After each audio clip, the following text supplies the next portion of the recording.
घर में श्रीफल रखने से मिलेंगे ये समकारी लाभ, जानकर रह जाएंगे हैरान। हिंदू धर्म में वृक्षों के गुण और धर्म की अच्छे से पहचान करके ही उसके महत्व को समझते हुए उसे धर्म से जोड़ा गया है।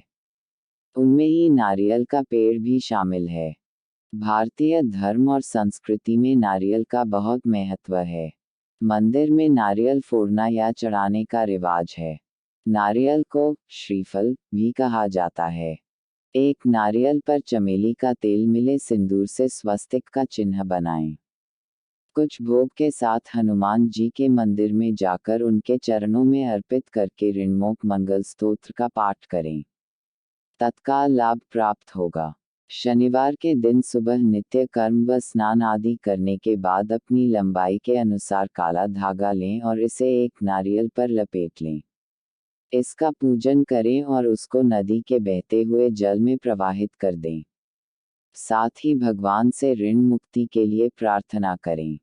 कारोबार में लगातार घाटा हो रहा हो तो शनिवार या मंगलवार के दिन एक नारियल 1.25 मीटर पीले वस्त्र में लपेटकर एक जोड़ा जनेऊ, 1.25 पाव मिष्ठान के साथ आसपास के किसी भी राम मंदिर में चढ़ा दें।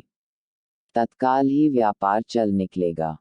यदि रुपया टिक नहीं पा रहा हो या सेविंग नहीं हो पा रही हो तो परिवार आर्थिक संकट में घिर जाता है।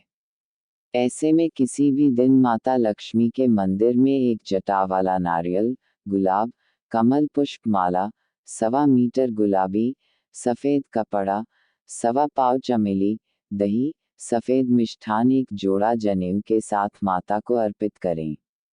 इसके पश्चात माँ की कपूर व देसी घी से आरती उतारें तथा श्री कनकधारा स्तोत्र का जाप करें। आर्थिक समस्याओं से छुटकारा मिलेगा। शनि, राहु या केतु जनित कोई समस्या हो, कोई ऊपरी बाधा हो, बनता काम बिगड़ रहा हो, कोई अनजाना भय आपको भयभीत कर रहा हो अथवा ऐसा लग रहा हो कि किसी ने आपके परिवार पर कुछ कर दिया है, तो इसके निवारण के लिए मंगलवार के दिन एक जलदार जटा वाला नारियल लेकर उसे काले कपड़े में लपेटें। 100 ग्राम काले तिल, 100 ग्राम उड़द की दाल तथा 1 कील के साथ उसे बहते जल में प्रवाहित करें। ऐसा करना बहुत ही लाभकारी होता है। जिन लोगों की कुंडली में कालसर्प दोष हो या राहु केतु अशुभ फल दे रहे हों तो सूखा नारियल या काला सफ़ेद रंग का कंबल दान करना चाहिए। ऐसा समय समय पर करते रहने से उक्त दोष दूर हो जाता है। यदि कोई काम काफी प्रयास के बावजूद सफल नहीं हो पा रहा तो आप एक लाल सूती का कपड़ा लें और उसमें रेशे युक्त नारियल को लपेट लें और फिर बहते हुए जल में प्रवाह कर दें। जिस वक्त आप इसे जल में बहा रहे हों उस वक्त उस नारियल से 7 बार अपनी कामना जरूर कहें। एक साबुत पानीदार नारियल लें और उसे अपने ऊपर से 21 बार वार कर किसी यज्ञ की आहुति में डाल दें। ऐसा घर के सभी सदस्यों के ऊपर से वार कर करेंगे तो उत्तम होगा। इसके अलावा हनुमान जी के मंदिर में जाकर हनुमान चालीसा पढ़ें और उनको चोला अवश्य चढ़ाएं। मंगलवार के दिन नारियल के छिलकों को जलाकर भस्म तैयार करें और उसमें नारियल का ही पानी मिलाकर उसकी लुगदी बनाएं। फिर उस लुगदी की 7 पुड़िया बनाएं, जिसमें से 4 पुड़िया घर के चारों कोनों में रखें। उनमें से एक पुड़िया घर की छत पर, एक पीपल की जड़ में और एक अपनी जेब में रखें। यह सावधानी रखें कि इस पर किसी की नज़र और परछाई न पड़े। जब 7 दिन व्यतीत हो जाएं तो सभी पुड़िया एक जगह पर इकट्ठी कर लें। फिर उनमें से एक पुड़िया उस स्थान पर रखें जहां आप आजीविका कमाना चाहते हैं। वहां उसके द्वार के किसी कोने में छिपा कर रखें। हालांकि यह टोटका किसी जानकार से पूछकर करेंगे तो उचित होगा।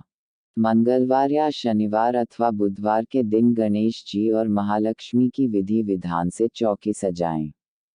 चावल की ढेरी पर तांबे का कलश रखें और एक लाल वस्त्र में नारियल लपेटकर उस कलश में इस तरह रखें कि उसके आगे का भाग दिखाई दे।